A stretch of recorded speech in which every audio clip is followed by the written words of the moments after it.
जय श्री राधे दोस्तों। ज्ञानवर्धक कहानी यूट्यूब चैनल में आपका एक बार स्वागत है। हम आपके लिए टिटहरी का जोड़ा और समद का अभियान यह कहानी आपके लिए लेकर आए। तो सभी दर्शकों से अनुरोध करते हैं कि यह कहानी जरूर सुनें। टिटहरी का जोड़ा और समद का अभियान आपके लिए बहुत कुछ यह कहानी सिखाकर जाएगी। इस कहानी में बताया गया है कि कैसे सब पक्षी मिलकर समुद्र के अभियान को तोड़ते हैं।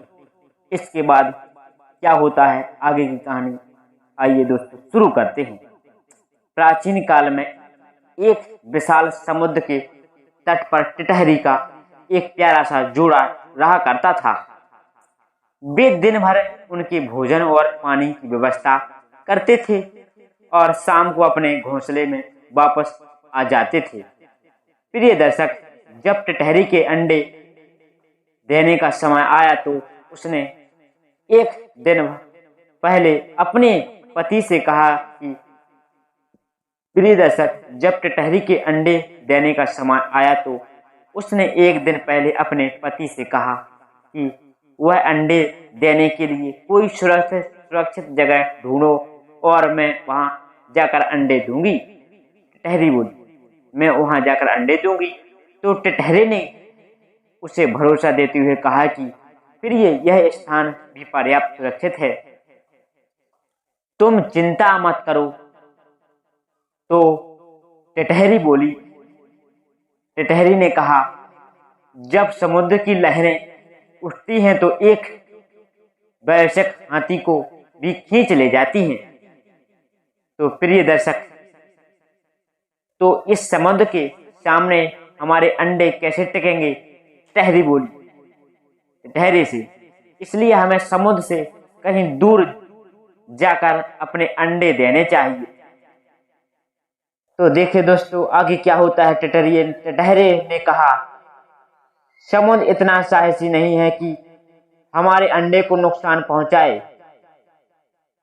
तुम यहाँ बिना किसी डर के अंडे दो। टिटहरी बोला।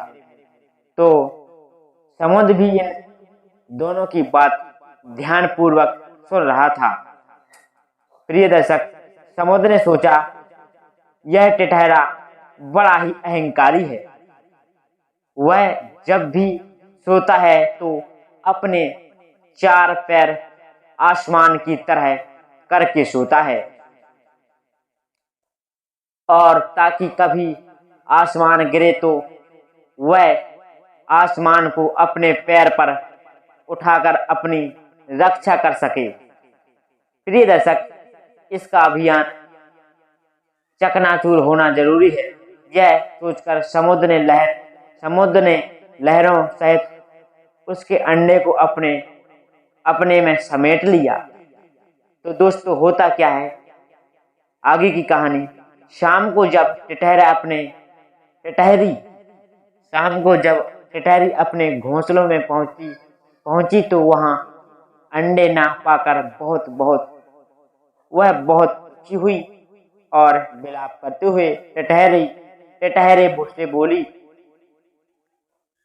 मूर्ख, मैंने तुम्हें पहले ही आग्रह कर दिया था कि यह समुद्र हमारे अंडे ले जाएगा, पर तुमने अपने अभियान में मेरी बातों पर ध्यान नहीं दिया।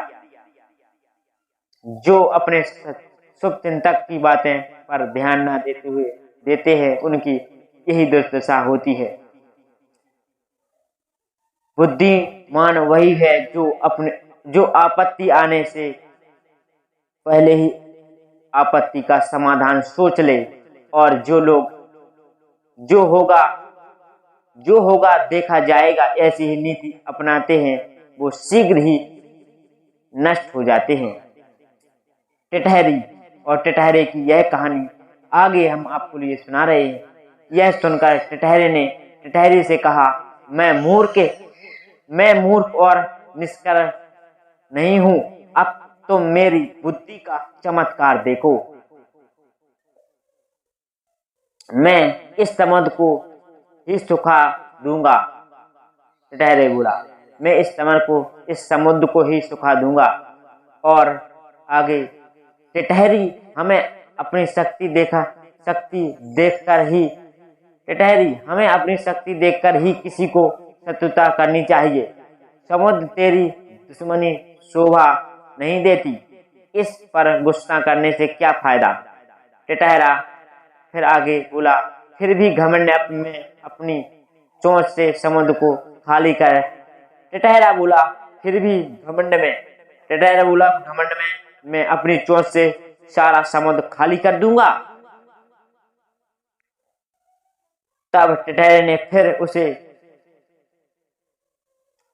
उसे समझाया कि तुम उस समुद्र को अपनी चोंच से कैसे खाली करोगे, जिससे गंगा और यमुना जैसी सैकड़ों नदियों का जल हर समय गिरता रहता है। तो प्रिय दर्शक, टिटहरा अब भी अपने हट पर अड़ा रहा। तब टिटहरी ने कहा, यदि तुमने समुद्र को सुखाने का निश्चित कर ही लिया है तो अन्य पक्षियों की सहायता लो। कई बार दो छोटे जीव मिलकर एक बड़े जीव को हरा देते हैं। जैसे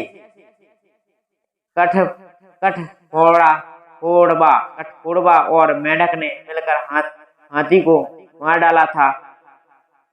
टिटहरा, अच्छी बात है, मैं अपने जान पहचान के दूसरे पक्षियों की मदद से समुद्र सुखाने की योजना बनाता हूँ।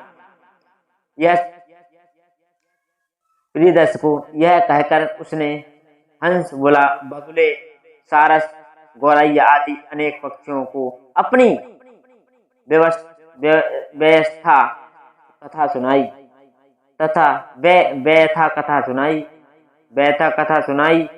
तब सभी पक्षियों ने मिलकर कहा कि हम सब तो समुद्र के सामने कमजोर हैं, लेकिन पक्षियों के राजा गरुड़ उसकी मदद जरूर करेंगे। तो दोस्तों, हम सब पक्षियों को मिलकर उसके पास जाना चाहिए। टिटहरे और टिटहरे की कहानी। यह कहकर सभी पक्षियों के राजा गरुड़ के पास जा पहुंचे और उन्हें सारा वृत्तांत कह सुनाया। पक्षीराज कहते हुए, पक्षीराज, आपके रहते हुए समुद्र ने हम सभी पक्षियों पर यह अत्याचार किया है। हम समुद्र से इसका बदला लेना चाहते हैं। आज वह घमंडी समुद्र इस टिटहरी की अंडे बहाल कर ले गया। आज वह घमंडी समुद्र इस टिटहरी के अंडे बहा कर ले गया।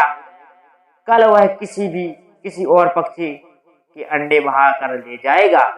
यदि यह अत्याचार नहीं रोका गया तो पूरा पक्षी कुल का नष्ट हो जाएगा।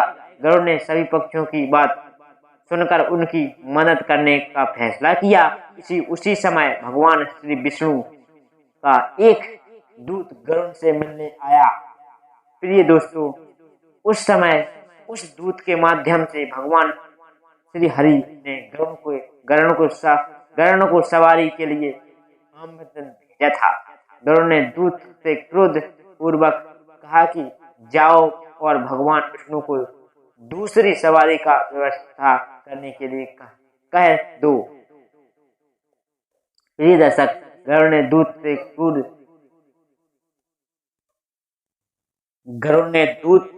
क्रोध पूर्वक कहा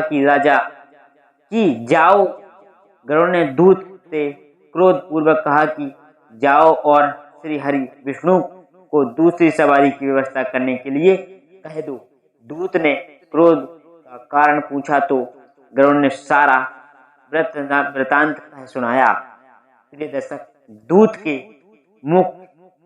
के मुख से गरुड़ के क्रोध की कथा सुनकर श्री हरि विष्णु स्वयं गरुड़ को सांत्वना देने उसके घर पहुंचे। भगवान श्री हरि विष्णु के आते ही गरुड़ ने हाथ जोड़कर कहा, प्रभु, इस इस समुद्र ने सारे पक्ष मेरे इस समुद्र ने मेरे साथी पक्षियों के अंडे चुरा कर मेरा अपमान किया है। मैं इस समुद्र से अपने अपमान का बदला लेना चाहता हूँ।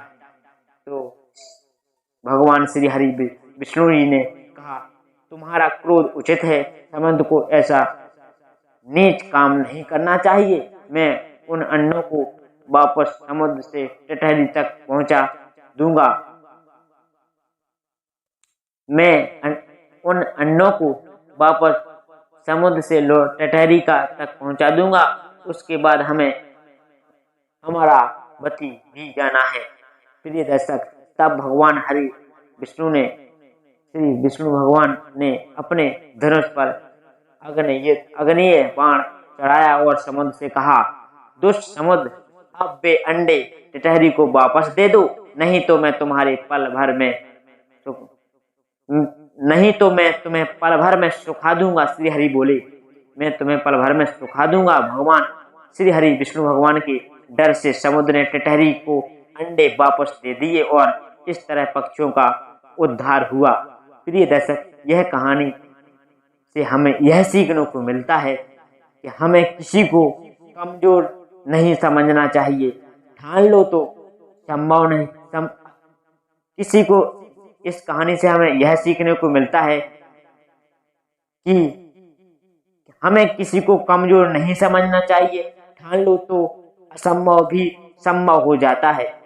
प्रिय दर्शक, हमें उम्मीद है कि हमारी यह कहानी आपको पसंद आई होगी, और पसंद आई हो तो हमारे लिए एक सब्सक्राइब और एक कमेंट जरूर भेजें। अगली कहानी में फिर मिलें, तब तक के लिए आप सभी के लिए जय श्री सीताराम, जय श्री राधे श्याम। प्रिय दर्शक, उम्मीद है कि आपको हमारे द्वारा साझा की गई कहानी टिटहरी का जोड़ा और समुद्र का अभियान, यह कहानी पसंद आई होगी। इसे अपने दोस्तों के साथ शेयर जरूर करें, और यह कहानी आपको कैसी लगी कमेंट बॉक्स में लिखकर जरूर बताएं। अगली वीडियो में कल फिर मिलेंगे, तब तक के लिए आप सभी के लिए जय श्री सीताराम, जय श्री राधे श्याम।